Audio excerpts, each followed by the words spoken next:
What's up guys, it's your boy Mickey back here again for another vlog. This week, we got the RX-8. RX-7 is running good. I've been driving it back and forth to meets and the office the last couple days. We've got about 850 miles on it now. It's ready to be tuned when I get back from New Zealand. But, subject matter at hand today is our RX-8 and our over fenders. Send it. I got my partner in crime, Ricky, with me again today as usual. And we're gonna go ahead and get these fenders mounted up. As you can see here, we've already got our pilot holes for the fenders, and the fenders are already drilled as well. What Ricky and I are gonna do, we're gonna install our Downstar hardware that was sent over for this kit. It's got a very small beauty washer, I don't even know how you call that. We have an Allen type screw, which won't focus, that fits into the washer like so, and looks nice and pretty. And then we have our expanding well nuts. These nuts? Which we have to actually open up these holes. Our pilot holes for the Clecos are here, but what Ricky and I are going to do is actually open that hole up to the size of this, and then what happens is you drop these in the hole, and when you tighten up the... Well, I've learned about it in sex ed. I really don't need you to sit here and talk to me about it. When you tighten up the screw, it actually expands this and crushes it into place. So these are an alternative to a normal riv nut or nut cert, I guess they're called by industry, where you would put a hard nut cert in, and when you impact that, it actually expands the back of it like a rivet and doesn't allow it to come out. The problem with those is there's no variation of movement whatsoever. They do have offset riv nuts, which I used on my Liberty Walk car, which allows the screw to go in at a little bit of a different angle than just straight. Those are very nice, but this is about the most universal application you can use, and really when they're in, you don't know a difference of what type of fastener they use behind it. So we're going to use these Downstar well nuts today, and we're going to go ahead and get started. I should also explain that you can see that this isn't welded yet, these tabs. So Evan actually just ran out. We got our welder from Lincoln Welders. Thank you to them for supporting the hunt quarters. We got a badass Lincoln TIG that just showed up. So Evan has just run out to grab a length of extension for the welder. And as soon as he's back, we'll go ahead and start welding this up. But in the meantime, Ricky and I are gonna get the fenders ready to go on.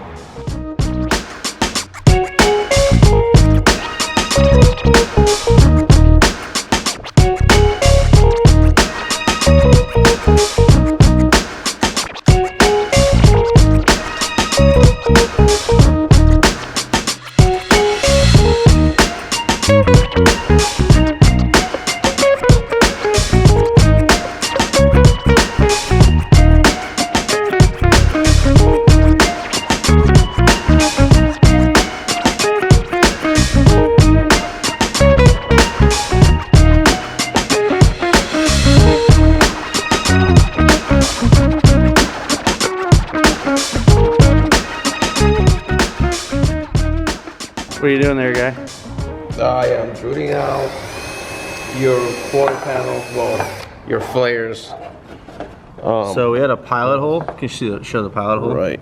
So the pilot hole is on center as possible, and those are our guide holes. Did you grab a screw or no? I did. No, it's just eyeballed it that way. Good job. Yeah, I'm that good. So basically he's opening up the hole so that this now fits through. That's what she said? And has a nice look, because before, our pilot holes for the Clecos are too small.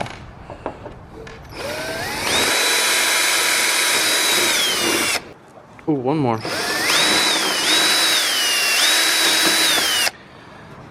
As you can see, I've already marked these fenders as well, the areas where we're going to cut out.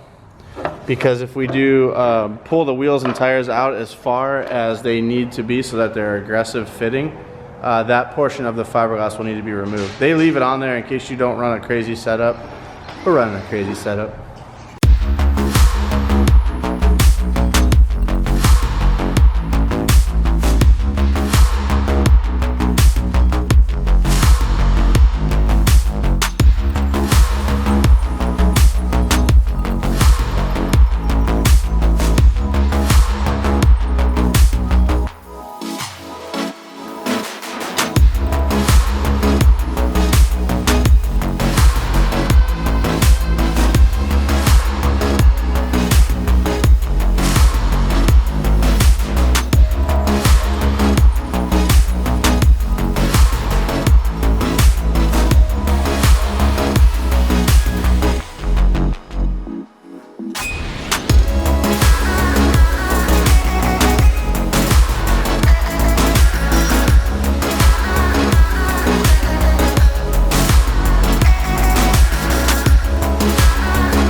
Alright guys, I am finally back now, and it's time to tackle the rear quarter panel. So I think this is one of those things that a lot of people are scared about doing when they have to do an over fender or wide body kit, but it's really not that difficult if you have the right things. So as you guys saw in the previous video, Mickey already cut out the outer skin here to the arch that we're looking for, and then he cut the inner as well, and also cut in the perpendicular direction. So you have these, like, I call them leaves, and what we're going to be doing is first cleaning up this edge, removing any of the paint and primer.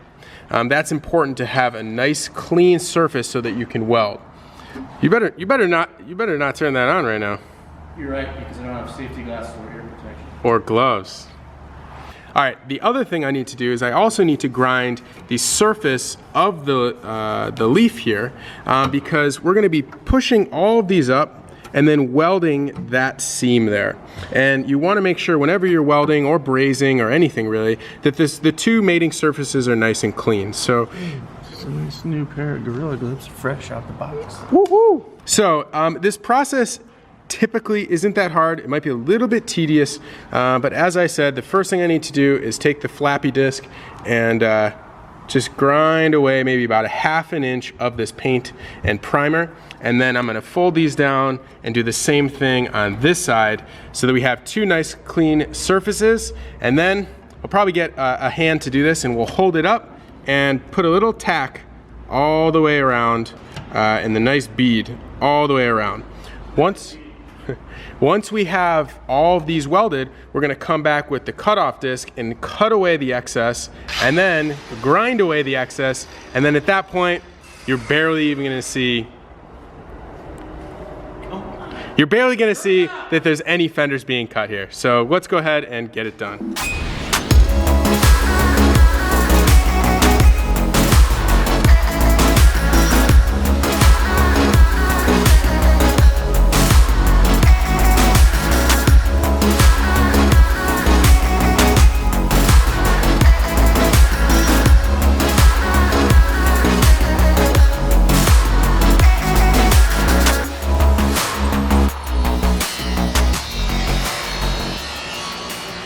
All right, so this is what I meant by cleaning up both surfaces. So as you can see, I've basically removed all of the paint here.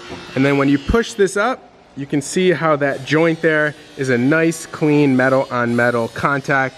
That's what we're looking for. So we have a nice good joint there that's nice and strong, and will eventually be weather tight as well. So before I go ahead and start folding these up, I'm gonna wipe them down with a brake parts cleaner, and then we're going to start the welding process. And while he's doing that, I'm up front here modifying the headlight brackets. So Chris from Flyride actually modified these headlights. They've got a bunch of really cool stuff going on inside of them now, different than what they had when they were stock. And so basically when he put them back together, he didn't put any of the brackets back in. So we're going to go back in and do that. So basically what these brackets are is they allow the bumper to sit in here nice, and it keeps the gap between the bottom of the headlight and the top of the bumper really good. And then there's also this side bracket that keeps the bumper lined up here with the fender. So what I've had to do is I actually went in and clearanced this area because we've got one of our well nuts goes in here and needs the room. So I've gone ahead and actually modified the bracket. You can see on this one where I actually shaved down the leading edge of this bracket. This is the driver's side, but on the passenger side, that indicates this area right here. So what I've done is created this little pocket for our well nut to sit in. I'm gonna go ahead and do that. This is what it looks like without the bracket, and this bracket sits on here like so, and actually pops into that provision there, and that provision there. And obviously you can see before the side bracket goes on here. The side bracket needs some modifying too, so I'll go ahead and do that while Ev's welding.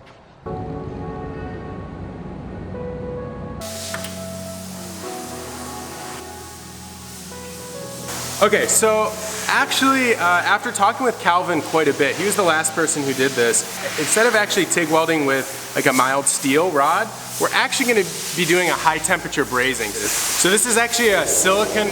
Jesus Christ. Talk loud. No, hold on. Yeah, you can talk over that. You don't even hear it. You do. Especially with that mic. All right, so we're going to be using a silicon bronze filler rod today. So technically, this is actually brazing, it's not welding, but you more or less do the same thing. So I think this is gonna be pretty easy. The reason why we're using this is so we can keep our temperatures down. When you do TIG welding, especially on such thin of metal, oftentimes it can warp basically the panels, and that's what we don't want. So we're gonna be turning the temperature and the output way down on the welder. We're gonna use the silicone bronze filler rod, and I think this is gonna make our life a lot easier today. So without further ado, let's go ahead and get started.